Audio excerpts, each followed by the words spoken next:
Your Excellency, the Ambassador, distinguished ladies and gentlemen, good afternoon. How are you? I don't know what time it is because I think there's a time difference, but I think it is sometime in the afternoon. It gives me great pleasure to stand here across the miles to come and share with you my experiences, my perspectives, and also to learn from you about the kind of development, the kind of economies that we need to be fostering as a region, as a nation, and indeed as the world. Because we all know that the world is becoming, and in fact has already become, a global village. My name is Collette Suda. I am from Kenya, the western part of the country. I have the experience drawn from my previous work in the university and also in the government. So I've had the opportunity to share with different people from different backgrounds on a range of issues, mainly gender, social development issues, children's issues, and regional development issues. So it is that kind of experience that I intend to share with you. Let me say this, that I've been given several topics, and thanks to Mark. I think he was really thinking that it was very important for me to come and talk about any number of things. So I kept on requesting him to let me talk about the issues that I am most familiar with. But I want to start by making a simple point about gender, and probably the reason I'm particularly interested in and committed to those issues. And that is primarily the point that without anything else, if you take the population of Kenya, the population of Mozambique, the population of Nigeria, the population of Ghana, and the population of many other African countries, you will find that women outnumber men. In our recent population census estimates, women are estimated to be 52% of the total national population. And the case is true in much of Africa. And for that reason, probably, it is important to focus attention on gender issues because of its implications for peace, its implications for sustainable development. Because women are half the human race, and therefore essential when you are discussing development agenda. In where I come from, it's a key issue. It's a critical issue. Maybe in your cultures and in your economies and in your countries, it isn't. But where I come from, it is. Because it defines most other things that we do. Even how we engage with other development partners, nationally, regionally, and globally. Gender issues remain central. They are key. The other reason why I think this is very important is the fact that a lot of women in Africa, in general and in Kenya in particular, live and work in the rural areas. They derive their primary livelihood from agriculture, mainly subsistence farming. They actually are the ones driving the local economies. And because of that responsibility, it is very important that we focus significant amount of attention to gender issues. And as a cross-cutting issue, it actually speaks to most other issues. Because if you don't address it, you will not have addressed issues of peace, security, regional cooperation, and stability in Africa. And the other reason why I think it is important is because when we have conflict in Africa, the worst affected groups are women and children. They bear the brunt of war, of conflict, of any nature. When we had our worst conflict situation in 2008, after the general election in 2007, the vast majority of the victims were women and children and the elderly. So the work I do in the government of Kenya is to ensure that we promote and protect the rights of women, children, persons with disability, the elderly, and other minorities. That is actually what is under social development. And it is very important to address the issues concerning these categories of our population. The IDPs that we have, internally displaced persons, that we have in the camps today, as I speak, are mainly women and children. So even the political environment in the country has to be sensitive to that, because it has a huge potential for instability, ethnic animosities. Now, Kenya is a multi-ethnic, multicultural country, as you all know, probably. We have 42 ethnic communities. So that diversity is a source of strength, a great source of strength, because we draw upon it. Well, if it doesn't produce negative ethnicity, then we harness that diversity for the good, the national good. And we do that with our neighbors in the south, in the east, in the north, in the west. We cooperate within and between communities because we recognize the extraordinary talent that exists within and between these various ethnic communities in Kenya. They have their cultural practices, they have their traditions, they have their values. All of this is important.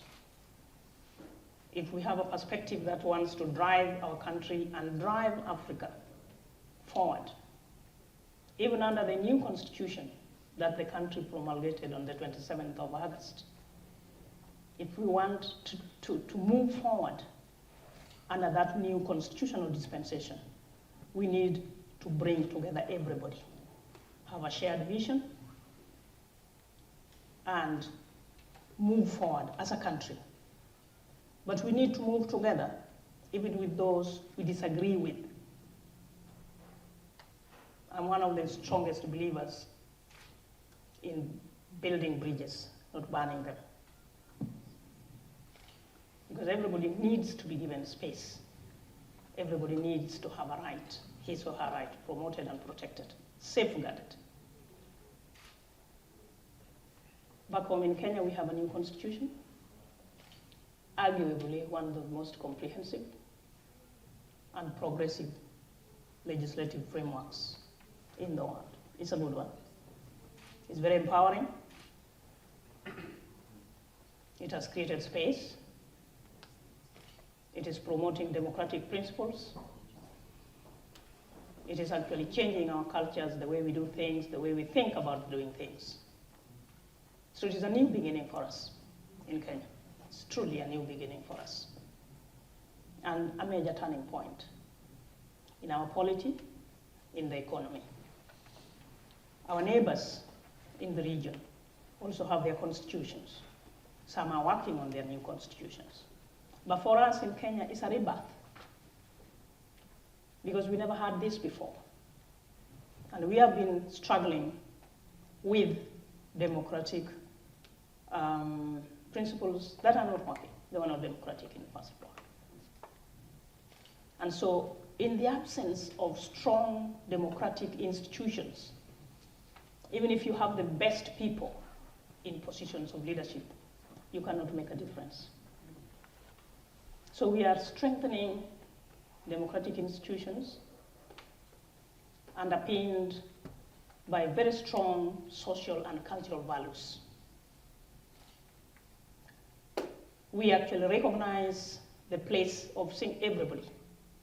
The new constitution in Kenya recognizes the place and the contribution of women, of the youth, of persons with disability, of the workers, of the other ethnic minorities, everybody. And there is a place for everybody. So the sense of inclusiveness is real. What we need is to sustain this momentum. What we need are strong institutions, institutional mechanisms that can ensure that the gains that have come with the new constitution are not lost. We don't need strong men and women. We need strong institutions. And that is why, for us, and I can talk on behalf of my brothers and sisters from the continent, it is a major turning point. Because suddenly, we have started doing things very differently. And of course, with the new arrangements, as with all new arrangements,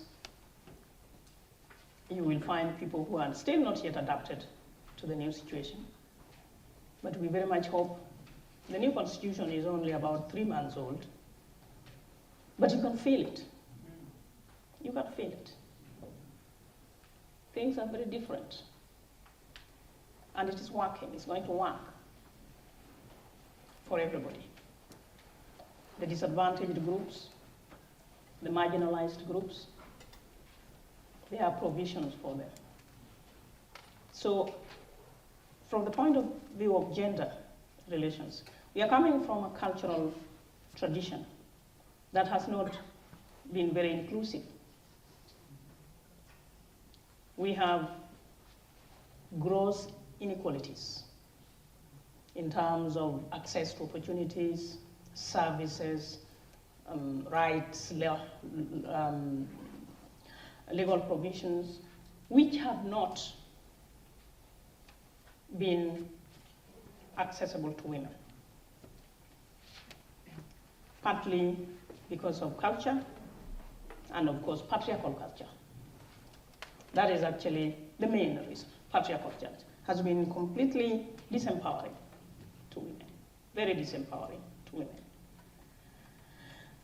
We are still struggling with those challenges, but through collaboration, through public-private partnerships, through the cooperation that we have established and continue to strengthen between the government on the one hand and civil society organizations, the UN agencies, and other multilateral agencies, we are beginning to see change. Change is not always synonymous with development. You can keep on changing, you put this water in a different glass, but that just be a different glass. It may not be a better glass. But I'm talking about improvements, real improvements in the way we relate to one another. That is where we are going. We know where we have come from, and it is informing how we want to move forward. We've come from an environment which is very inequitable. in terms of the distribution of resources. The classes are distinct. The deep divisions between the various ethnic groups. The conflict that we have experienced in the country. And the reason why people fight, most of the time, at least where I come from, is because of the inequalities in the distribution of resources. That is the reason why people fight. So any development agenda that does not address inequality, either between men and women, between the young and the old, between one group and another, is not going to be sustainable. Cannot be sustainable. And so some of these initiatives are extremely important. I'll give you an example to illustrate my point. Kenya is one of the countries where harmful traditional practices is very, very, very common. I have in mind the female genital mutilation, this practice where women are circumcised, women and girls are circumcised at a very tender age, starting from 3 years to about 20. And the thing about FGM is that it denies women and girls a chance to go to school. Immediately they are circumcised, they are ready to be married. So actually it contributes to early marriage, it contributes to forced marriage. Apart from the health hazards, the many health hazards associated with it. And so out of the 42 ethnic communities in Kenya, 37 of them practice FGM. And therefore that has serious implications for the education of women and girls. And as we all know, education is the engine. It is the engine for the achievement of gender equality. Women need to be empowered. And the best way to empower them is to give them education. And then, of course, open all the opportunities and the structures so that they can participate on an equal basis with men. If many of them are not going to school because they are married at the age of 10, just because they have been circumcised, then obviously this is the kind of cultural practice that any government needs to abandon. So what we have done in terms of cooperation and collaboration and partnering with other organizations, we work with these community-based organizations. We work with the United Nations agencies, UNIFEM to be specific. And we engage cultural institutions to fight FGM and other forms of sexual and gender-based violence. We engage with them because to change culture, you need very strong local support. It's very difficult. We have legislation which outlaws FGM. We have legislation which outlaws early and forced marriage. But if you legislate against culture and you don't get the community to accept it, you cannot be extremely successful. So we are partnering with the local communities together with their institutions, social and local cultural institutions, and they are the ones who are leading the fight against FGM and other forms of sexual and gender-based violence. We are getting men to publicly declare their support for abandoning FGM. We are getting young men to publicly declare that they are not going to marry women who are circumcised. Because one of the reasons why the women and girls are circumcised is because there's a cultural premium to the practice. If you are not circumcised, you don't get a husband. And that means we also involve the men. So men become actively involved in the fight against GBV, the fight against FGM. And that, we think, is the way to go. And we have a lot of initiatives, and we are working very closely with our partners in the civil society organizations who are providing technical and other forms of support. We are working closely with the UN agencies and other bilateral and multilateral organizations to do that. Now, about the political participation. It is one area where my country, we haven't done very well.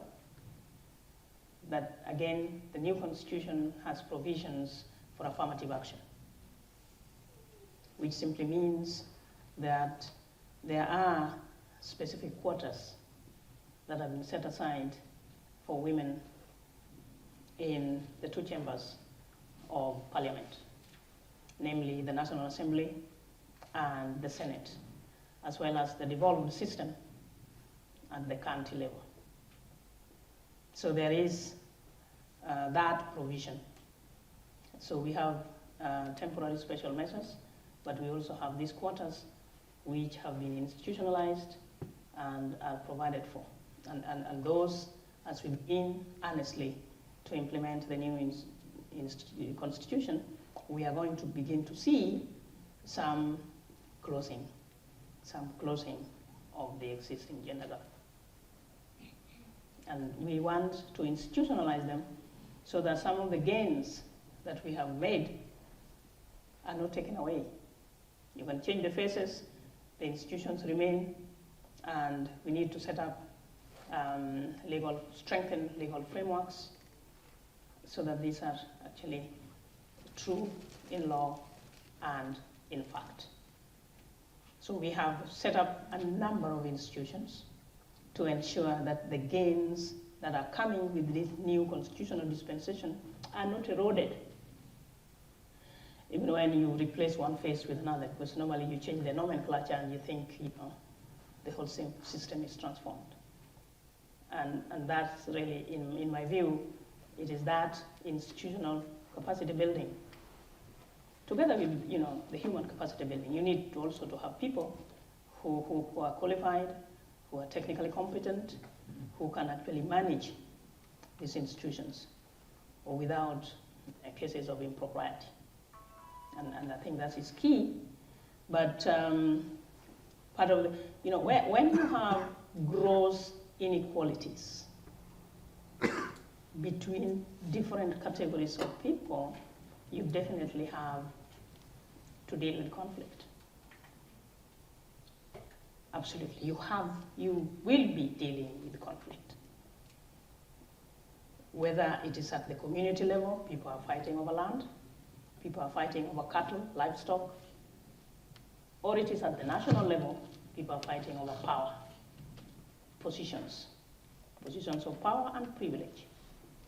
So if you embrace the principle of equity, participation, inclusion, you embrace and you harness the diversity in the country so that when you set up an institution and you make appointments, it reflects the face of the country, then I think things will be okay.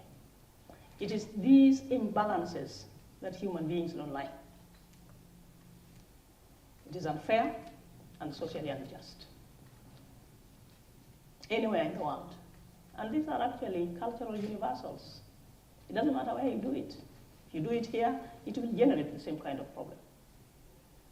If you have a system which is not just, it is not fair, it excludes some people, you will have problems. It doesn't matter where.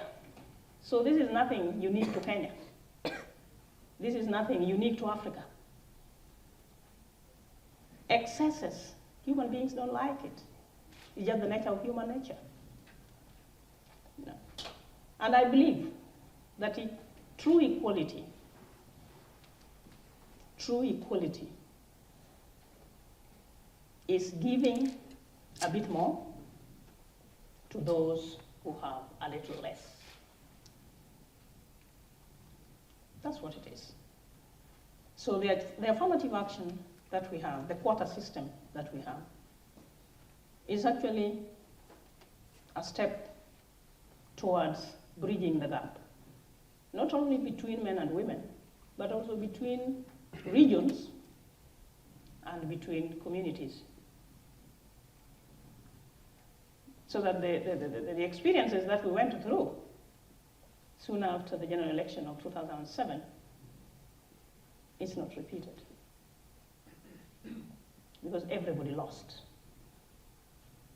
And in all conflict situations, in all war situations, there's no winner. Everybody loses. It's a lose-lose situation. War is always a lose situation. And we really think we have learned from our past mistakes, and we are moving forward to create systems that can begin to address some of the injustices of the past. And culture is at the very core of it. But you can't do this alone. There is no single organization that can do this. None. It is not the government. It is not any single ministry in a government. It has to be all of us acting together, collaborating on the basis of comparative advantage. Even the regional cooperation that we have with our neighboring states, Kenya, Uganda, Tanzania, we have the collaboration, we have the regional cooperation on the basis of our comparative strength. What is it that only Kenya does best? What is our strategic position relative to the other countries in the region? And I think that is really the point. The point is to establish partnerships on the basis of comparative strength. You don't just partner with people for the sake of it. If you know why you want to establish a partnership, you need to question yourself, ask yourself the question, what is this for? And how is it going to help us move forward? So I believe that as a growing economy, and the whole of Africa is a growing economy actually, we need to learn from one another. We need to identify our niche as a region. And we need to invest in the youth,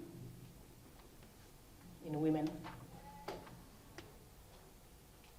and strengthen our capacities. And we can only compete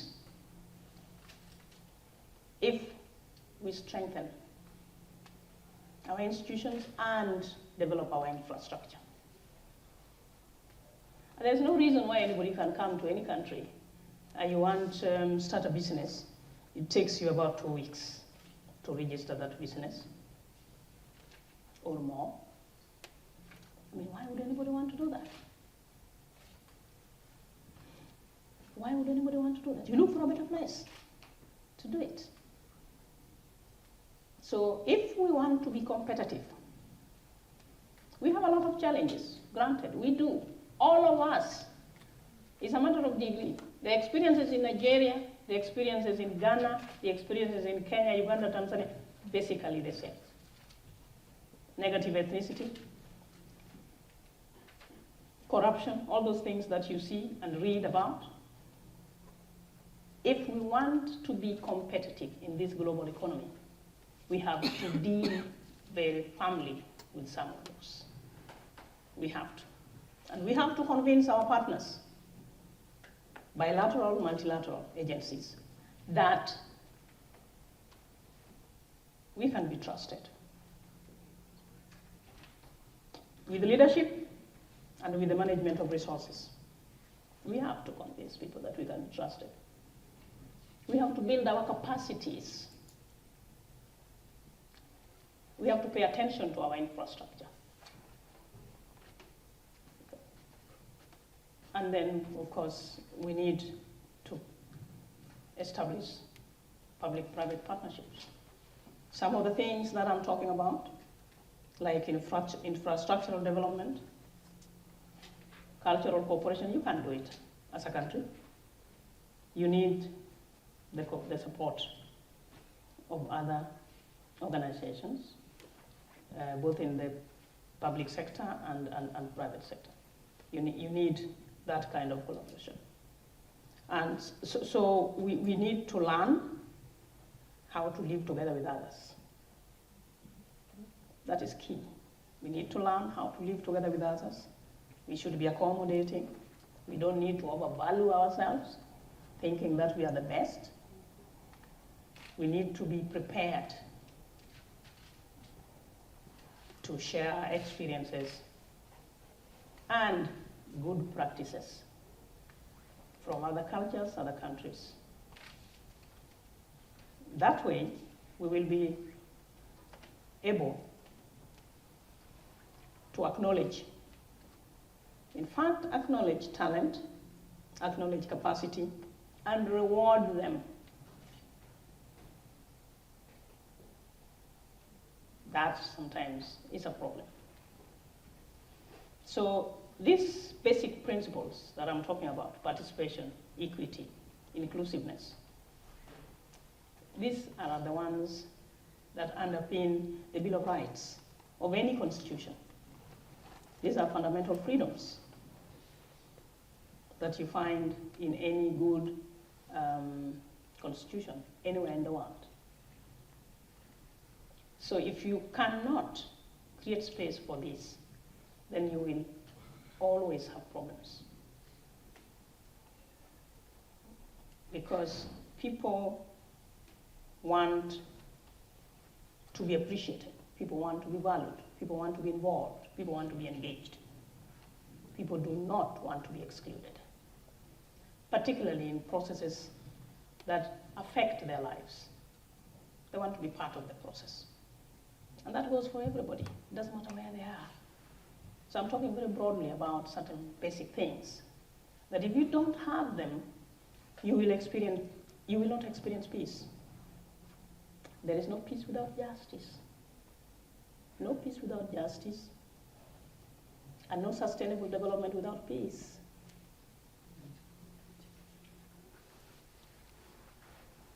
This is real. And so we, in my part of the world, we are struggling with ethnic tensions. A huge problem. Ethnic tensions. And it undermines our capacity to move forward. So that those who are systematically excluded feel that all the policies and the programs are not addressing their needs and concerns. And there is always that constant struggle to stop the process.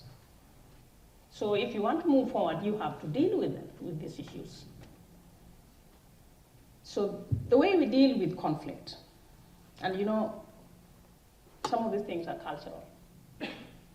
Some of the other challenges are structural, but I mean, let me talk about the cultural. You need to get the people who feel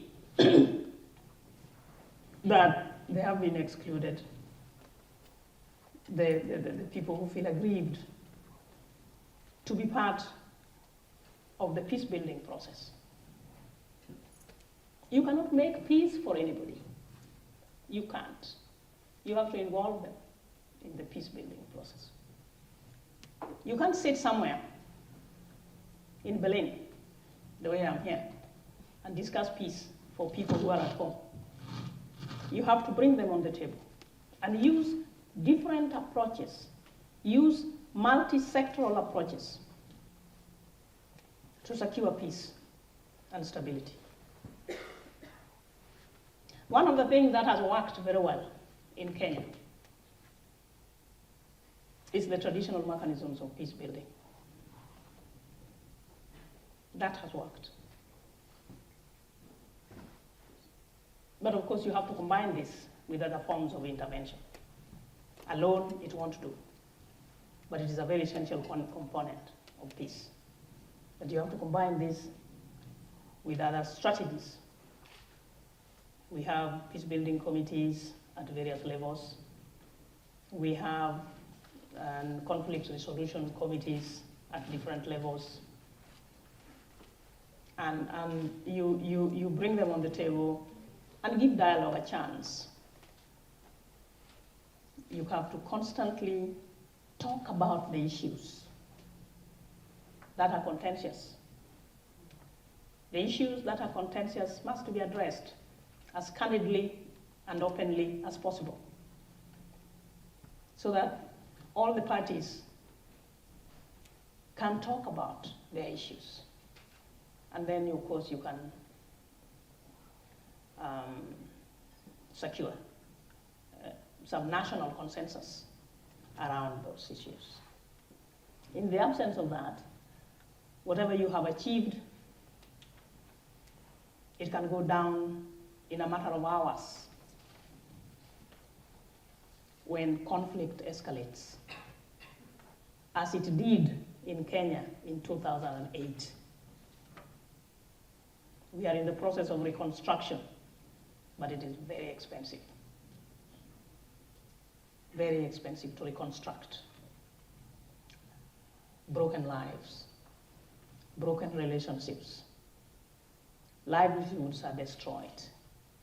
And so we can't afford it, and Africa can't afford it. We have a fragile economy, a growing economy, mainly agrarian, mainly agrarian. And so sometimes very susceptible to shifts, political shifts, economic downturns. The global economic downturn almost brought us down. Low investment. Most of the investors left. The tourists left. And so it's a fragile, growing economy. So we need to be very careful. If you live in a glass house, you don't do what? Don't throw stones. And we can't afford to do that because the consequences are huge. When we establish partnerships with private sector institutions or public sector institutions, it's very important that we understand the nature of the collaboration that we are entering into and how it is going to impact on the lives and the livelihoods of the people. That is frequently not addressed. You may end up in a situation where the arrangements that are made are skewed and they are not benefiting the people who are supposed to benefit from them. In the long run, they end up paying for services that have not been delivered. And so I wanted to say that it doesn't matter which sector you're dealing with, whether you're talking about the economy, you're talking about politics, you're talking about culture. It is very important to be inclusive. It is very important to appreciate the diversity and celebrate it. Don't just celebrate it. Because we all can't be the same. We are different. But that is actually the essence of our strength. And we need to find ways to harness the diversity. We learn to work together with others and learn to live together with others. Empower women, empower the youth. Persons with disabilities have their rights like everybody else. They need to be treated with respect, and their rights need to be promoted and protected. So when any government does that, And then there's a feeling of belonging. A feeling that I'm part of this. Then you move together with a shared vision. But you have to harness that shared vision. It's very challenging, it's difficult, because we see things very differently. And we need, in Africa, to learn how to appreciate diversity. I think that's the main thing. I mean, we have a lot of constraints, but we have a lot of opportunities as well. So for me, I see a lot of opportunities. Those challenges are opportunities, depending on how you look at them. They are opportunities. So I believe that I will stop by appealing for understanding, appreciation. The only way we can actually build peace in the world, there are so many challenges. We are facing a lot of challenges in Africa. The world is global. So what affects Kenya affects Nigeria, affects Germany. It is a small village. So you can't sit quietly, peacefully, sit pretty in some corner and thinking that the problem is yours. No, it isn't. Your problem becomes everyone else's problem. So you fix it, and you will have fixed other problems. And we need to do that, appreciating our differences and our common values. We have huge differences. And we can harness that diversity to make tremendous progress in the way we manage our economy, which in Africa, generally, and in Kenya in particular, is based on agriculture. Very little industrialization, very little. Our GDP is 75% agrarian. So we need to understand where we are coming from and to acknowledge the fact that we can't afford conflict and that everybody has a place and have a contribution to make and have a right which must be protected. And thank you.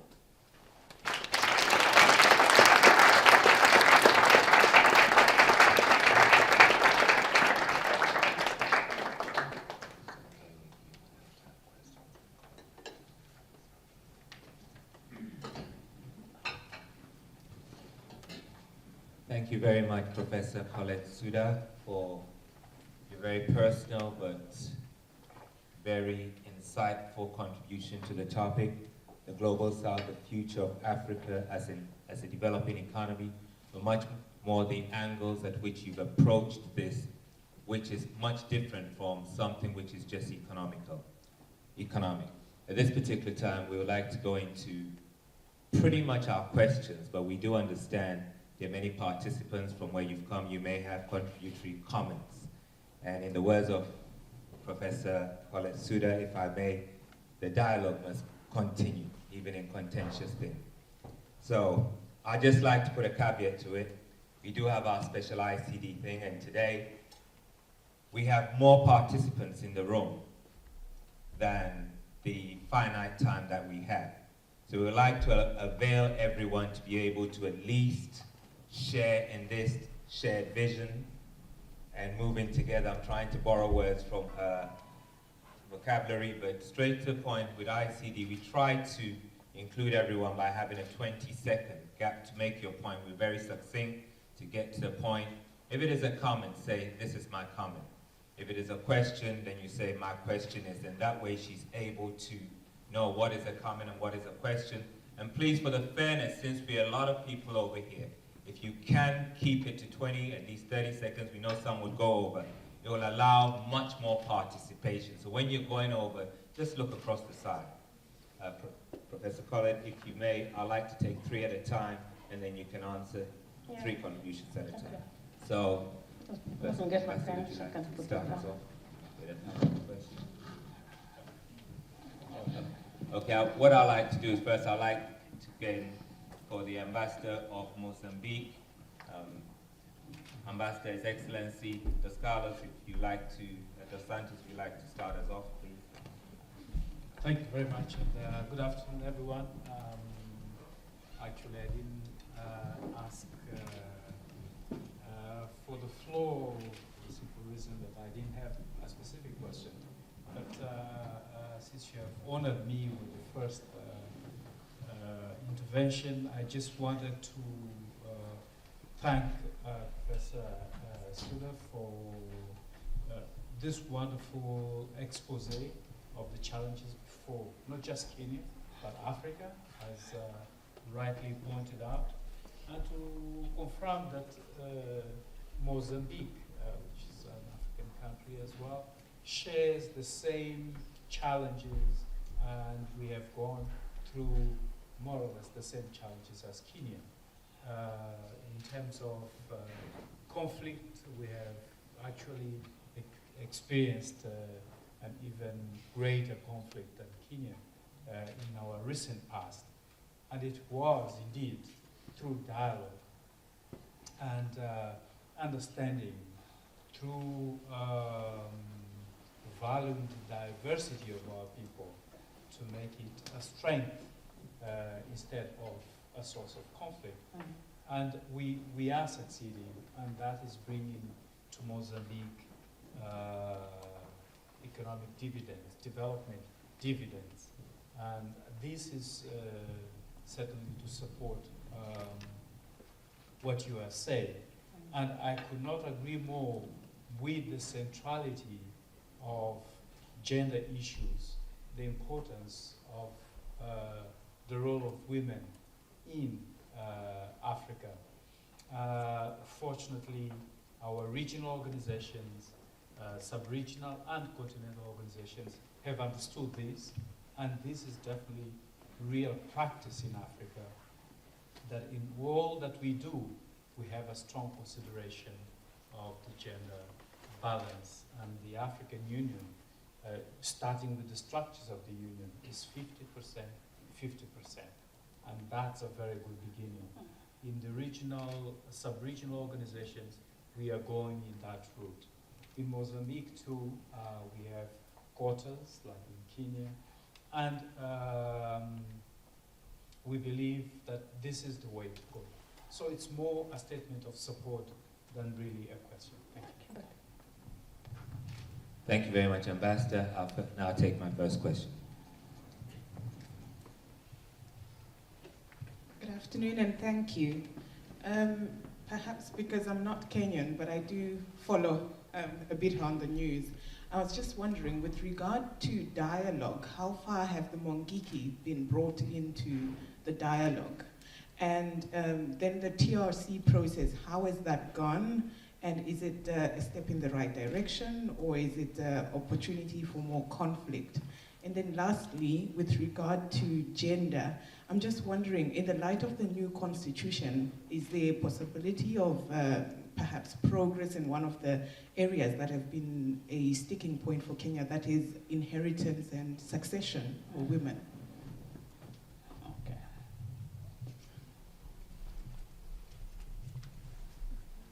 Good evening. My name is Olufisoni and I'm from Nigeria. I'd like to know, how can we solve the rising issue of human trafficking that's especially amongst women and children in Africa, which is on the rise? I see it as a modern form of slavery, and I fear for Africa in 2011. And also, I want to know, how can institutions set up in each African country solve the issue of ethnic intolerance and clashes? I personally believe that we cannot achieve successful regional integration without achieving, internal unity. And also, there is this trust factor. I believe at the center of every country's national interest is its the president, the person in charge, and every one of them want to articulate what their personal interest is. And if each country can, within Africa, can trust each other, there can be a peaceful and a very strong collaboration. So we need to deal with those things, and especially the ethnic, what exactly, what are the practical solutions to this diversity within first, before we talk about regional integration. Thank you.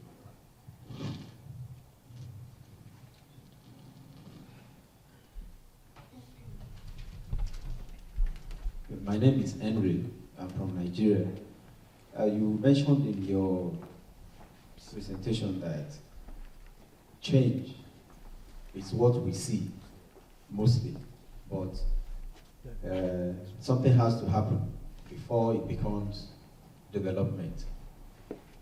Considering that, and in view of the type of leadership we have in the countries making up Africa today, what is the guarantee for a future in Africa? Okay, Professor Suda, we have our first request. Yeah, I think I can deal with that. Okay, thank you very much for your interventions, for your questions and comments. I want to start with the last one from Nigeria. Change and development. I made a conceptual distinction between the two. You can alter things, you can transform things, but you may not be improving anything. So actually, development is a more value-laden, more qualitative concept.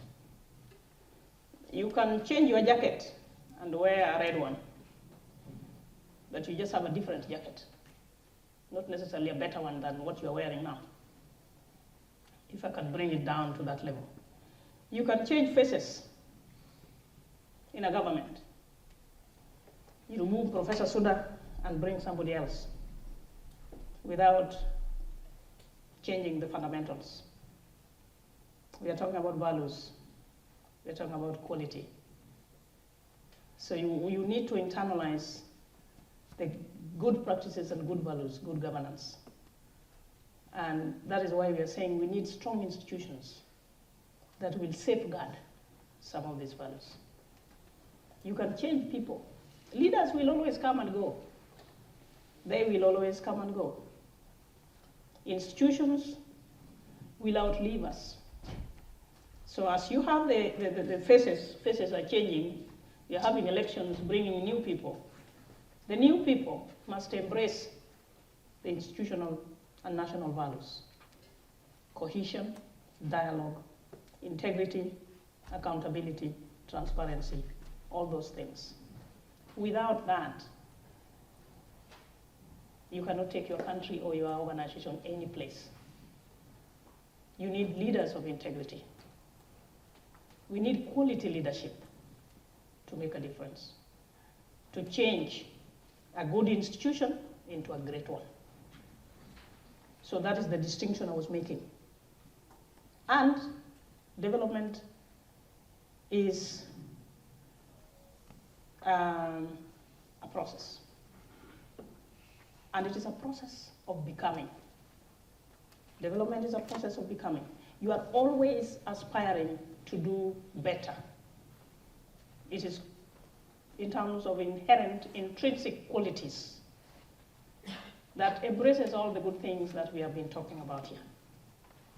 So the future of Africa, the future of Nigeria, is good governance. And that good governance will enable you to manage the vast oil resources that you have in that country, so that you don't have problems with fuel. You don't run around, you have parked your Mercedes-Benz there, you take a jerry can, and this is an oil-producing country. There's something fundamentally wrong in the management of resources. So that is what I'm talking about. So as you actually identify new leaders, you need to have systems in place that can identify leaders of integrity, leaders of quality. The other question about Ngiki, by the way, for those who don't know what it is, this is an organized gang in Kenya. I know there are equivalents in other parts of Africa, but it is also a cultural group in more ways than one. It's a cultural group, it is an organized gang, and like any other organized gang, they can do a number of terrible things to individuals. They can actually terrorize the country. They have the capacity to hold the country hostage. The way to deal with them, bring them to the table. They are making a statement about social exclusion. They're making a statement about political exclusion. Bring Mungiki, talk to them. Because the leaders are known, the members are known. Talk to them. And make them the agents of change. And don't vilify them. If you vilify them, you play into their hands, and they can do more terrible things. So once you embrace them, listen to them. What is it that is making them behave the way they do? Because they cause a lot of crimes. But nobody is ready and willing to engage them. The TJRC sounds like you know a lot about Kenya. Yeah, the TJRC is a very important institution. That one was set up to deal with historical injustices. Because you need to understand the past to inform where you want to go.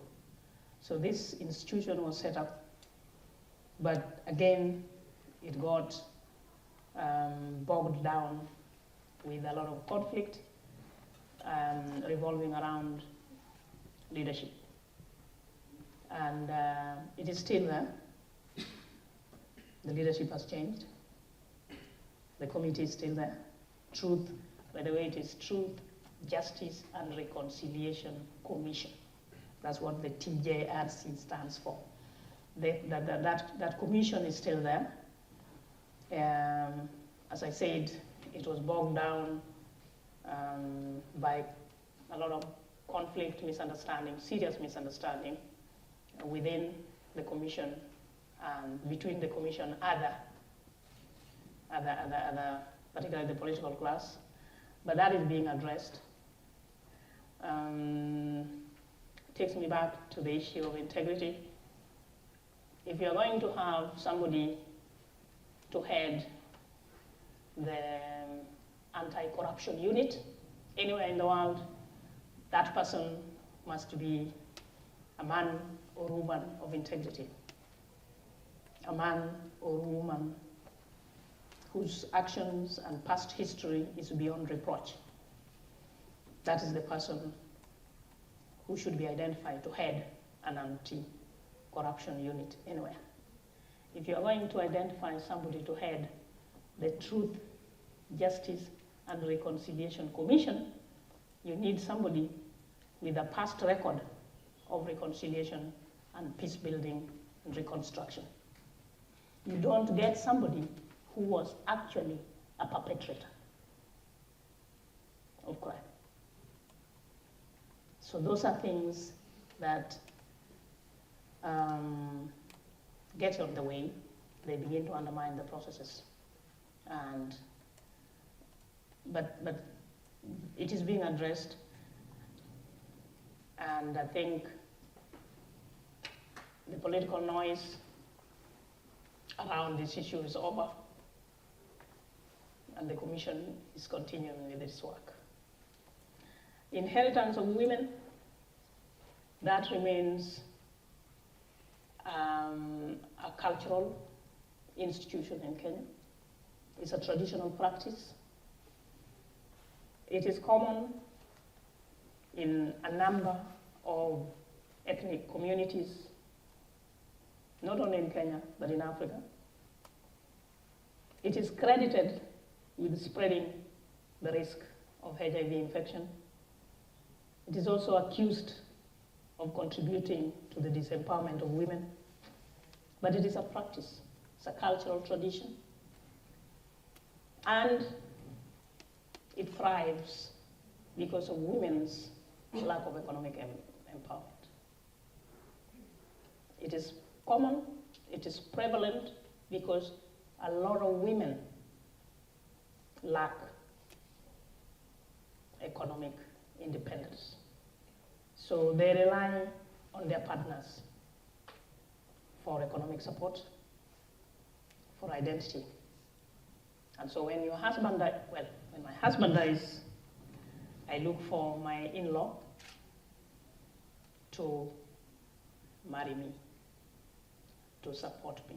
It is a form of social support for the widow and her children. It's a traditional practice, and it is a statement of how disempowered African women are. So with more education, with more economic opportunities for women, this practice is definitely going down. So that is the way to deal with it in terms of policy, in terms of programs, in terms of projects. Human trafficking. By the way, this paper, I prepared a paper for this presentation. And the focus was on conflict, peace building, gender, and governance. I'll give it to Mark. And I didn't read it, you noticed. But I spoke to the issues in the paper and leave behind this paper. Human trafficking is one of the topics I've addressed here. It is common. We have very porous borders, very, very extremely porous borders. And in my paper here, I've spoken at length about trafficking, human trafficking, particularly women and girls. And because of the emerging market, because of the sale of the organs and things like that, poverty has a lot to do with this. Poverty has a lot to do with this. Also cultural beliefs. There's a belief around human trafficking in connection with some parts being used for medicinal values, particularly those who are challenged by albinism, that when you take some of their organs, you use it for some treatment. That's what it is. So I've addressed the human trafficking in this paper, where I'm talking about peace building, conflict resolution, and reconstruction. It is a common thing. It's one of the emerging gender issues. And we have, in the ministry, under my direction, developed human trafficking policy, a very comprehensive policy which is dealing with that. We have departments which are also dealing with human trafficking, some instruments that speak specifically to human trafficking, but it is mainly poverty. A lot of the girls who are lured out of Kenya, they're lured with the prospect of getting jobs outside. And when they go to their destinations, then they're abused, sexually abused, physically abused, some are murdered. It's poverty, really. So you need to address this by addressing the demand, mainly the supply side and the demand side. So that's how we are confronting the problem. I think that does it for the 3 questions. I don't know whether there are some others. What we'd like to do, I've just been informed, since we've again filming this for ICT purposes, if you can kindly, if you may, just stand as you're presenting so the camera focus would be on you particularly so. So if it's convenient and you can do that, would like to take that up too. Hello, Ma. Yeah. I'm really pleased with your paper. I mean, I want to know how you were able to achieve this new constitution in Kenya, how you were able to bring people to actually bring forward such a constitution that seems to be the driving force of this change in Kenya. That's my comment. I've got three questions, really. And the first is the African cultural system. Because as the issues of women and the issues of inequalities are being spoken about more and more, and advocacy for, equality is being carried out everywhere now. You find more women speaking up about it, myself included and stuff.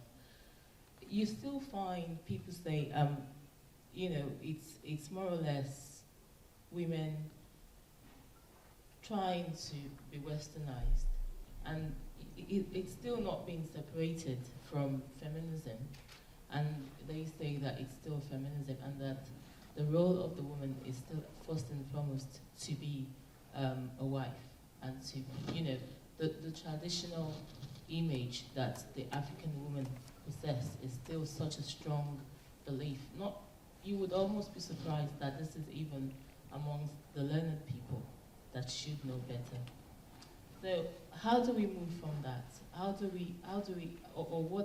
What's the true image now? Because we're talking about development, we're talking about advancement, but how about that perception of African culture in it? Then the other question I have is, in terms of the quota participation and representation, women in politics, in as much as it would be a good idea to have women involved and be a part of that, how about women of influence who still get there and they themselves are perpetrators of oppression and stuff like that in governance? And also in the case of, are they really the best of the women to represent other women? Are they still championing the issues of women? Or is it just about women being there and it's not really about representation? Can you differentiate between the role of the woman in politics as championing the issues of women? Can you separate that, or it's just about someone being a professional politician? So how do we get around this? And then the last question is, what's the way forward really for the African woman?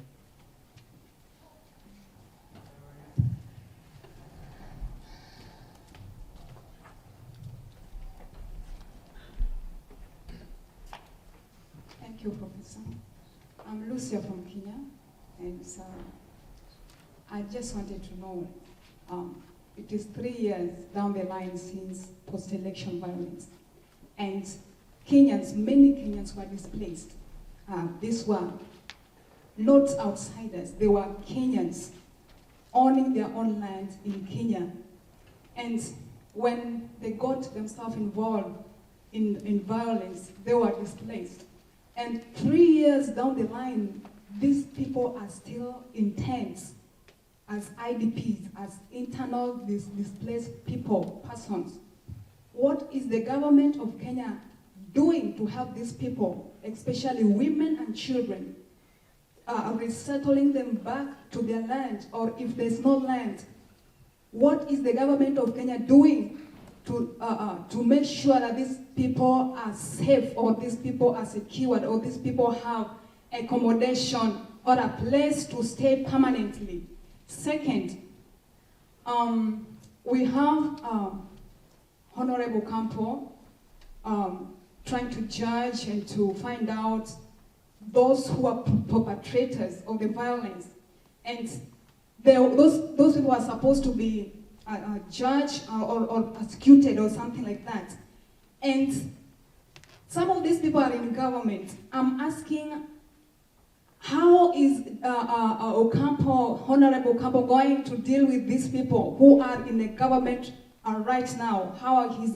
Is he going really to persecute them? Is he going really to make sure that justice is done on the behalf of those who are dead? And will this problem, 2007 election violence continue coming 2012, because we have the next election, 2012?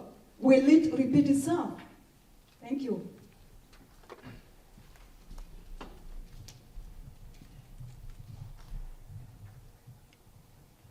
I can take this? You can Okay, take thank it. you. Let me start with Ocampo. Luis Moreno Ocampo, the ICC prosecutor. We went through the darkest moment in our political history. In early 2008, the darkest moment. People died. Women were raped. People were displaced from their homes. They went into the IDP camps. Internally displaced people went into camps. And I don't think there's any Kenyan who want a repeat of that. It was the worst moment in our history after 47 years of independence. That is why, to answer your question, my sister, Kenyans wanted a new constitution. Let me start with the end in sight. That is actually the reason why the new constitution in the referendum won with a majority of 67%. Because Kenyans, I think, are united in condemning what happened soon after our general election, the last general election. It is true that 3 years on, men, women, and children who are displaced from their homes are still living, some of them are still living in the camps. But I can tell you here that the government is working on that. A number of them have been resettled. Some have not been resettled. It is something which is of great concern to everybody, but the government, through the Ministry of Special Programs, is doing everything possible to ensure that these IDPs are resettled and giving it priority. It's a very complex arrangement. People came from everywhere. There were some worst affected areas, particularly the western part of the country, where I come from. And it was a lot of suffering and a lot of deaths. But the political leadership in Kenya remains committed to settling these IDPs. It's taking longer than everyone thought. There are a lot of structural issues around it, but it is being addressed. It is an issue which is causing everybody a lot of concern. We hope that we will not go to the next election in 2012 with some people still living in the camps. We hope that the government is going to do something about the few who are still living in the camps. The resettlement process is ongoing. The process is a bit slow. It should be expedited. It's a bit slow. There are some challenges, both financial challenges, but that is being addressed.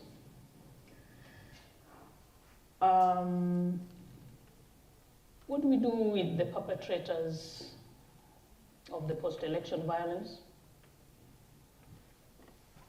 There is a system in place. Some of them will go to The Hague. The rest of them will remain in Kenya. And there is discussion on setting up the local tribunal to try the bulk of the perpetrators. Because Ocampo, that is the ICC, will only deal with very few people.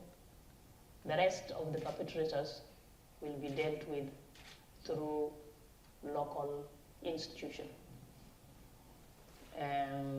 such as the local tribunal, to deal with the bulk of the cases, because not everybody can go to The Hague. So as soon as that court is set up, it will begin the process of addressing these cases. This other question is about women politicians. Are they representing the interest of other women? I think they are. But I'll tell you something. There are so few. There are so few in Kenyan parliament. There are 222 members of parliament, and only 8% of that number is female. So in fact, they are a distinct minority. Their voices are drowned. The ones who are in parliament now are promoting women's rights, but they are so few and far between that they cannot be really effective. What we need is a critical mass of women who are fighting for gender rights. What we need are women and men working together to secure gender equality and equity. Because in fact, women can't do it themselves. There has to be some partnership between men and women.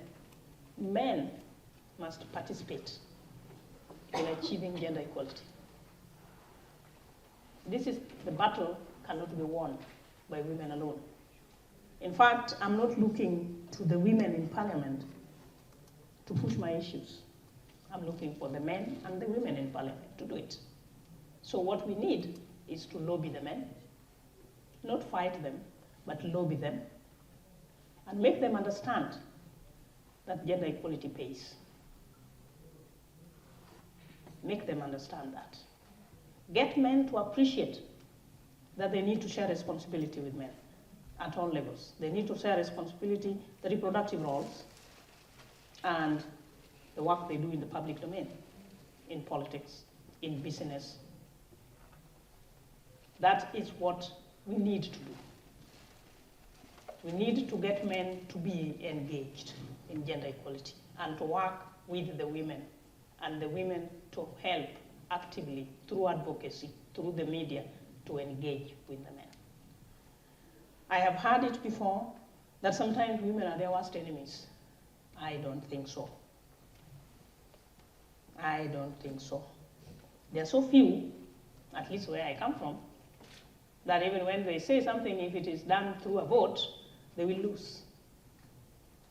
The affirmative action bill and the marriage bill has been in parliament for close to 30 years. It could not pass because the women were pushing for it as women, and they don't have the numbers. So you need to get men, male politicians, to join the fight for gender equality. That is one of the best practices. It works. And make men understand that when you empower women, it's good for everybody. It's good business. And I always tell people that men of quality are not threatened by gender equality. Men of quality support gender equality because it is good for everybody. So that is what we need to do. More advocacy, more lobbying, partnership with men, build their capacity. And women must unite and speak with one voice, despite their diversity. because women are not a homogeneous category. They are not. Women are as different as any other group, but they need to be united around gender issues and speak with one voice and form women's organizations which will actually drive the change. They need to form these organizations and speak with one voice, lobby the men and the other women. So that's what I need to say about that. Gender stereotypes, what do we do about the perception? Okay, feminism. I'll tell you something. There is a perception that the culture, particularly the African culture, that defines a woman's place. And you know, women's roles, gender relations are socially constructed. They are socially constructed. And this social construction takes place through the process of socialization, which is actually a lifelong process. So we are born, we are brought up in certain ways, we are taught certain things, we are told women are supposed to behave in 1, 2, 3, 4 ways, different from the men. As we grow up, this is validated. In schools, in the churches, in the mosques, it's validated. It is reinforced. We grow up believing and, in fact, accepting that we can only do certain things and we need to relate to men in certain ways. That is culture. But culture is dynamic. It changes in time, in place. It is not static. The African culture, traditional African culture, has certain institutions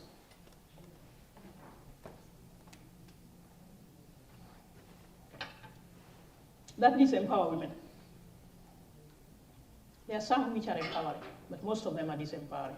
We need to identify those cultural elements which undermine women's rights and change them.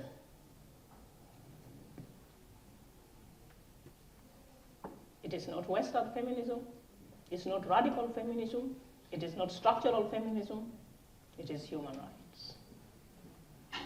Just pure and simple human rights. All the other isms, you can put them aside. But women, children, and indeed every one of us has a right. Fundamental right. Rights which actually we are not given by anybody. They are God-given. We just need institutions and legal framework to safeguard them. They are not rights given to us. We were born with them. Okay? So I don't want to bring I teach all this. I teach, feminism. But women's rights are human rights. And they have to be protected, they have to be promoted, and we need all the legal frameworks to do that, to safeguard women's rights. If you are going to circumcise a girl of 10 years, and then you tell that girl, from today you are an adult, you cannot continue with your education, you have to get married so that your brother gets I get the animals to educate your brother. Which feminism is this? It can't be feminism of any type. It can only be a violation of that girl's right. And that is the way I look at it. Because this girl, I'll tell you why it is a serious issue. This girl will have difficulty giving birth. Okay? She will have a lot of difficulties. She can die during the circumcision process. She will have a lot of difficulties having children. She's not going to continue with her education because now she is married to someone who is several years her senior. Usually they are not married to their age mates, they are married to men who are much older.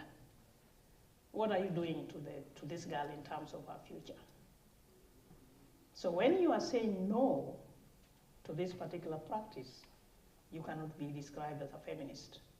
You can only be described as a human rights advocate. That is, in my view, what it is. If you are denying somebody a future, then you're denying them their human rights. So we need to distinguish this. And we need to say we have to use the right-based approach to these issues. If you use the right-based approach, the issue of feminism, whether it is radical feminism or structural feminism, doesn't arise. How did we achieve the Constitution? I've already been through that. I think the mood of the country was this. I'll put it very simply. We needed a change. And that was the moment for change. So we had a constitutional moment as a country, as a people. We seized the constitutional moment. So when we seized it, we delivered a new constitution. Hopefully, it will give us a new country, a new beginning, a new people. Thank you.